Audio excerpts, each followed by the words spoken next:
Professor Ishtiaq Ahmed is Professor Emeritus at Stockholm University. Presently, he is also teaching at Government College University, Lahore. Author of several books, including the award-winning Punjab Bloodied, Partitioned and Cleansed. Next, I would request Lailuddin Ali,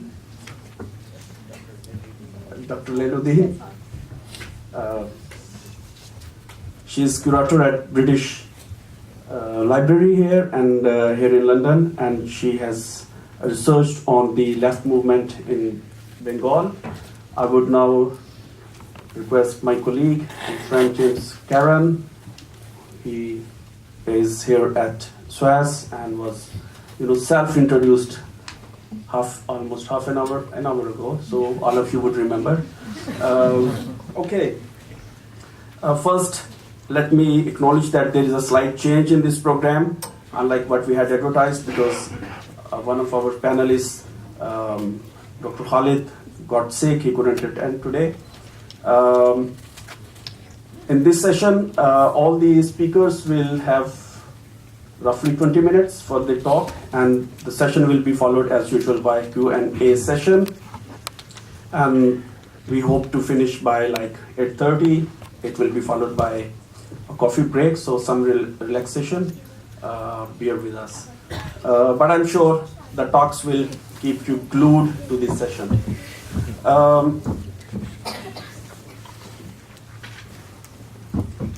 First of all, I would request Dr. Ishtiaq. He will begin the panel discussion.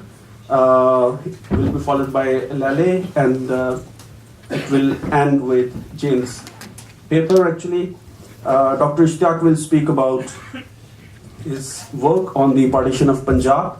And as Asim has already pointed out, James has pointed out, this year also marks the 70th anniversary of the bloodied partition, the traumatic experience which still shapes our politics in the Indian subcontinent, our polities, and perhaps so many different ideologies there.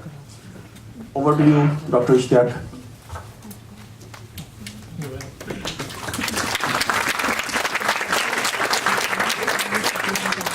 Please do. Let me begin by saying with very deep feelings that I'm greatly honored to be invited to come and speak here. Although I must also say that there is an incongruence in the conference today, because on the one hand we have Bhagat Singh, a great personality of India, and who needed a keynote speaker to tell us about his great qualities. And then we have the whole trauma of the partition reduced to 20 minutes for each speaker, which I think is a bit unfair, if I may say. Anyhow, I'll connect this to my old friend and comrade Pritam Singh by saying that if Bhagat Singh were to come back and say what would he regret the most, I think it would be the partition of India. Because he was an internationalist, and as fortunately Pritam in the end told us that he wrote Why I'm an Atheist. I think he abjured all religious connections and became a great human being. And the partition of India, the partition of Punjab, the partition of Bengal is the ultimate defeat of all that is humane and all that is good in human beings. I have written this book, The Punjab Bloodied, Partitioned and Cleansed. And people read it as a book of history. Actually, that's not a fair way of approaching my book, because I'm a political scientist, and for me, the very title, The Punjab Bloodied, Partitioned and Cleansed, are three stages in a process. The first stage is when, in March 1947, for a few weeks, the whole of the 4 or 5 major cities of Punjab were drenched in blood. Then comes Mountbatten and he starts the negotiations. And that consummates with him declaring on the 3rd of June 1947 that India will be partitioned and that Punjab and Bengal will have a right through their assemblies to decide whether they want the whole province to go to India or to Pakistan. And then the power is transferred to the governments of India and the Indian Punjab, East Punjab and the Pakistani West Punjab, just to indicate the changes which were happening during this period from 1947 January to about the middle of August. According to Sir Evan Jenkins, the Punjab governor, only 5,200 people had been killed. For every Muslim killed, six Sikh or Hindus were killed. So that was the proportion. Okay? And then from the middle of August until the 31st of December, anywhere between 500,000 to 800,000 Hindus, Muslims and Sikhs were killed. 90,000 women were abducted, many of them raped, some returned, many rejected by their families, children raised on spears.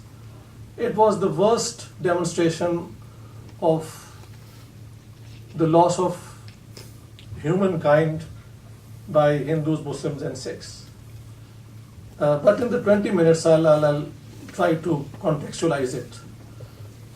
Ultimately, the decision to partition India was not that of Jinnah or of Congress, as is very often alleged. It was that of the British, because they had come to this conclusion that, and although I think today when I listened to Pritham, I was reassured. His understanding of Nehru is not all that hostile as I had imagined, and that's very good. Because if you look at the documents, I have quoted documents, actual documents of the British military. They say that Mr. Jinnah would like to be a member of the Commonwealth, and we should ask Pakistan to give access to the Karachi port facilities, to the Pakistan airfields, and Muslim manpower. Muslim manpower actually means the Pakistan army. Because the British actually were not thinking of letting go of India. This is a myth. I've gone through some stuff now, and till 1977 they had very good plans of staying on to India. It's the Second World War which actually destroyed their ability to hold on to empire, and it was the American pressure which forced them to leave. Which is not to deny the great movement for freedom which Congress led, and I don't want to belittle the Congress. Born a Pakistani and a Muslim and in a family which believed that the partition was ultimately good, my conclusion is that it has been the worst type of outcome of a conflict in which at least three parties should always be counted: the Indian National Congress, the All India Muslim League, but most certainly the British. It's very easy to run down Jinnah by quoting documents where he can be pinned down for saying things which are not all that conducive to peace and so on. And similarly, even Nehru can be found making such remarks here and there, and Gandhi, of course, is a controversial figure, although of the three, I think Gandhi had the right vision. He had foreseen that if there is a partition, it would be bloody and it will result in, great suffering to the people. So I would acquit Gandhi on this on many accounts. But coming to the partition of India, the partition of Punjab, let me present the basic argument. It is like this. If there was no partition of India, there would be no partition of the Punjab. But from this, it does not follow that if India were partitioned, so must the Punjab. So ultimately, we have to go into the politics, the historical legacy, in which, an historical legacy, as Pritham would tell you, is very easy to manipulate. It's even among two friends. You may live all your life as great friends, And then when you break up, you just remember the bad things they did. And this happens also very easily when politicians exaggerate, manipulate the differences which did exist, no doubt. There was the horrible caste system, but there was also fanatical Islam all the time there. And the Sikhs were second to none in their own sort of extremism. So all these tendencies were there. And yet, by and large, the wisdom of the Punjab was to live and let live. You know, if you look at the 1,000 years of Sufi, contribution to the yogi, to the Gorakhnathi yogis, to the Bhakti movement, and then of course the 4 Sikh gurus who were men of peace, and were it not for the Mughal Empire which started persecuting the later gurus, there would be another brotherhood among many others in the Punjab. So we have a rich tradition of a wisdom of the people rooted in the soil, that okay, we are different, but we can always live together with our differences. But with the modern sort of state coming up and modern education coming up, so did revivalism, Hindu revivalism, Islamic revivalism, and Sikh revivalism. And when revivalism comes in, you know, the ambiguities which exist in popular culture, they disappear. And instead, you have orthodox versions of Hinduism, Islam, and Sikhism coming up. And that's just the right moment to preach communal politics. So Punjab succumbed to this sort of extremist politics only when the leadership in the Punjab of the 3 communities could not agree on how to keep the province united. In 1940, the All India Muslim League demands separate states for Muslims in Lahore. 2 weeks later, the Sikh leaders say that if India, we want a united India, but if India is divided on the basis of religion, we will demand the partition of the Punjab on a similar basis. So that those areas which are predominantly Hindu Sikh majority districts would be given to India or to a Sikh state. And this continues, as we know. You know, you can't look at the partition of the Punjab without relating it to to the colonial level, the government in the UK, the Viceroy in India, and then the Punjab administration. And from there, then you can go and relate it to the events which took place in the villages and cities of Lahore. So basically, it was the decision to partition India which ignited the riots in the Punjab. And why did, now just to, let me, 10 more minutes. okay, 10 more minutes, yeah. Let me try to show you the contrast. In the whole of India, there were 380 million souls. The estimate is that anywhere between 1 and 1.5 million people were killed. Okay? 14 to 15 million people had to run for their lives across the Red Cliff line drawn in 1947. Now, just compare this with the population of the Punjab at that time. 33.9 million, if you include the princely states. And if you don't include the princely states, 28 million. So it's a very small population. But at the end of the day, anywhere between 500,000 to 800,000 Punjabis were killed. Now that's about 80% of all fatalities which took place in the partition as a whole took place in the Punjab. 10 million Punjabis had to run, literally run for their lives. Out of a population of 33 million, that's 30% of the population.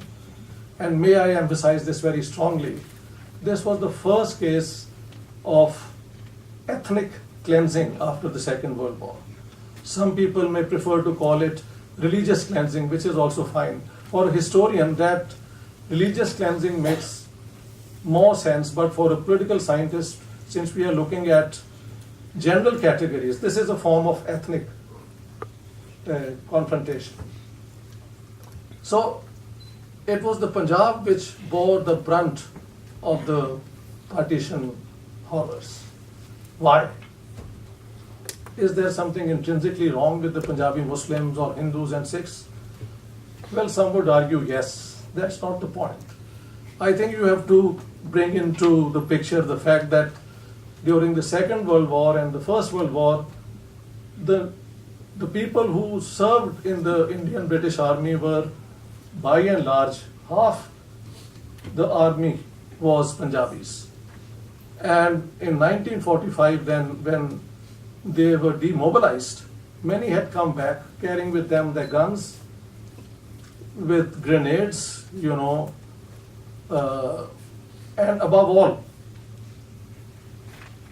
the training to kill. Spending 4 years in the trenches, I'm sure half of them were already psychopaths. Killing people is not very difficult when you serve and you just shoot just to save your life. So it was these people I have shown in my book who were recruited by a nexus of politicians, local criminal gangs, and lower sections of the administration, magistrates, thanedars, and so on and so forth.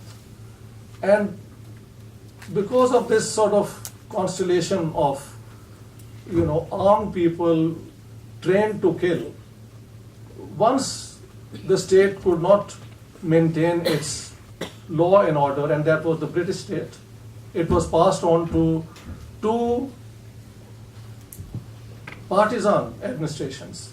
On the Indian side, an Indian administration, and on the Pakistani side, a Pakistani administration.